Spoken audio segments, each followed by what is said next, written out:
আসসালামু আলাইকুম গাইজ, আশা করি আল্লাহর রহমতে সকলেই ভালো আছেন। তো আরও একটি নতুন ব্লগ নিয়ে আপনাদের সামনে হাজির হলাম। আশা করি না টেনে সম্পূর্ণ ব্লগটি দেখবেন, দেখার অনুরোধ রইল, কারণ একটি ব্লগের পিছনে আমাদের অনেক পরিশ্রম করতে হয়। তো চলে যাচ্ছি পার্লারে, কারণ ফ্যামিলিগত অকেশন আছে। তো অকেশনালি নিজেকে একটু সাজধাজকে তৈরি তো হইতেই হবে, সেজন্য নিজেকে প্রিপেয়ার করার জন্য চলে গেলাম পার্লারে। তো পার্লারের কাজ শেষ করে এই তো পার্লার থেকে বের হয়ে আসলাম। তো এখন চলে যাব আমার গন্তব্যের জন্য। তো এই তো এটা হচ্ছে মতলব ব্রিজ। এই তো আশেপাশে অনেক সুন্দর কাশফুল ফুটে আছে, কি মনোরম দৃশ্য, দেখতে বেশ ভালো লাগছিল, চারিদিকে সবুজ শ্যামল। এই তো আমি এখন মতলব ব্রিজের উপর দিয়ে যাচ্ছি। মতলব ব্রিজের দৃশ্যটা দেখুন, কি চমৎকার দৃশ্য। মতলব ব্রিজের উপর দাঁড়িয়ে আপনারা নদীর দৃশ্য উপভোগ করতে পারবেন। এই ব্রিজের উপর দাঁড়াইলে আমি আমার মামার বাড়িটাই দেখি, এখান থেকে দেখা যায়। প্রতিদিন বিকেলে এই ব্রিজের উপর প্রচুর লোক ভিড় করে সূর্যাস্ত দেখার জন্য। ব্রিজের উপর দাঁড়ালে দুই সাইডটাই বেশ নদী দেখা যায়, দেখতে বেশ ভালোই লাগে। এই যে দুই সাইডে সারি সারি সবুজ শ্যামল, দেখতে বেশ ভালোই লাগছিল। আমার আসলে ইচ্ছে ছিল মতলব 2 দিন স্টে করার, আনফর্চুনেটলি এখানে করা হয় নাই। মতলব স্টে করতে পারলে আমি আপনাদেরকে মতলবের যে বিখ্যাত পর্যটন এরিয়া মোহনপুর আছে সেটা ঘুরে ঘুরে দেখাইতে পারতাম, এবং মতলবের যে বিখ্যাত ফেমাস ক্ষীর নিয়ে অনেক আলোচনা সমালোচনা, সেটাও নিয়ে আপনাদেরকে একটা ব্লগ দিতে পারতাম, সাথে সেই ক্ষীর দিয়ে একটা মজাদার পাটিসাপটা পিঠা তৈরির একটা রেসিপিও দিতে পারতাম। যাই হোক, নেক্সট টাইম যদি আসা হয় তো সেটা নিয়ে ব্লগ করবো ইনশাল্লাহ।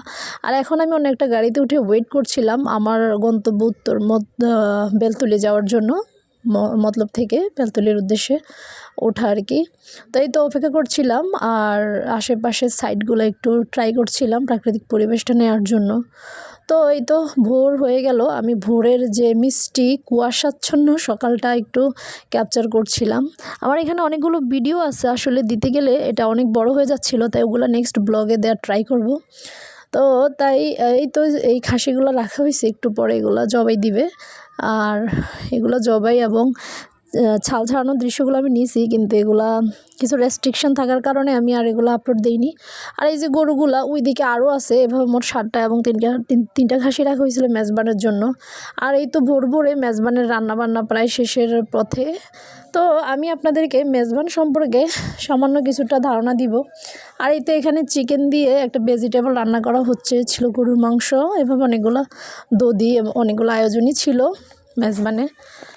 তো অনেকে জানতে চাইছিলেন আসলে মেজবান বা মেজবানি কি, সেটা নিয়ে একটু আলোচনা করার ট্রাই করব। মেজবান চট্টগ্রাম অঞ্চলের একটি সামাজিক অনুষ্ঠান। মেজবান ফার্সি শব্দ, অতিথি আপ্যায়নকারী। মেজবান আর মেজবানি হচ্ছে অতিথেয়তা, মেহমানদারি অথবা অতিথিদের জন্য ভোজের ব্যবস্থা। কোনো গণভোজ, প্রিয়জনদের মৃত্যু বা মৃত্যু দিবস, জন্ম বা জন্মদিবস, নিজেদের কোনো সাফল্য, নতুন কোনো ব্যবসা শুরু, নতুন বাড়িতে প্রবেশ, পরিবারের আকাঙ্ক্ষিত শিশুর জন্ম, বিবাহ, আকিকা ও সুন্নতে খতনা, মেয়েদের কাঞ্ছেদন এবং নবজাতকের নাম রাখা উপলক্ষে মেজবানির আয়োজন করা হয়। মেজবানির দাওয়াত সকলের জন্য উন্মুক্ত থাকে। গ্রাম অঞ্চলে কোনো ধনাঢ্য ব্যক্তি মেজবানির আয়োজন করলে বিভিন্ন লোকের মাধ্যমে সেই ভোজের দাওয়াত বিভিন্ন গ্রাম ও পাড়া মহল্লায় পৌঁছে দেওয়া হয়। কেবল শহরাঞ্চলেই দাওয়াত কার্ড ছাপিয়ে অতিথিদের মাঝে বিলি করা হয়। মেজবান ও মেজবানি সামাজিক মর্যাদার প্রতীক। চট্টগ্রামে বিভিন্ন উপলক্ষে ধনী গরিব সাধ্যমতো ভোজের আয়োজন করে থাকে। সাদা ভাতের সাথে 3 বা 4 ধরনের তরকারি, গরুর মাংস, দধি পরিবেশিত হয়। সাধারণত সকাল থেকে বিকেল পর্যন্ত এক নাগাড়ে মেজবান খাওয়ানো হয়। আগের দিন রাতে আয়োজকদের বিশেষ আমন্ত্রণে আসা লোকজন মেজবানির কর্মী এবং পাড়া প্রতিবেশীদের একসাথে বসে সলা পরামর্শ শেষে খানা খান।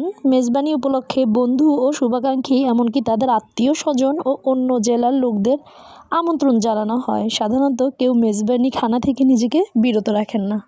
তো এখানে সকাল 10টা থেকে মেজবানির আয়োজন চলছিল, মানুষ আসছিল। এটা মহিলা প্যান্ডেল, আমি মহিলা প্যান্ডেলের কিছু ক্যাপচার করার ট্রাই করছি ভিডিও। তো প্রথমেই দিয়ে দিল খাবার জন্য এই যে ভেজিটেবল, তারপরে দিয়ে দিল গরু মাংস, তার শেষে দিয়ে দিল আবার এই যে দুধি। এভাবে প্রত্যেকটা আইটেম এক এক করে দিচ্ছিল। আর সবাই ভালোভাবেই খাচ্ছিল, খাবারগুলো বেশ ভালো ছিল। তো আমার আবার এভাবে প্যান্ডেলে বসে খাওয়ার তেমন একটা অভিজ্ঞতা নাই। তা আমি এবার একটু অভিজ্ঞতা নেওয়ার ট্রাই করছিলাম। তো এই তো আমি মহিলা প্যান্ডেলের অনেকগুলা ভিডিও ক্যাপচার করার ট্রাই করছি, কিন্তু পুরুষ প্যান্ডেলে ঢুকতে আসলে ইচ্ছা করেনি, তাই আমি সেখানে কোনো ভিডিও নিইনি, বাইরে থেকে ভিডিওটা ক্যাপচার করার ট্রাই করছিলাম।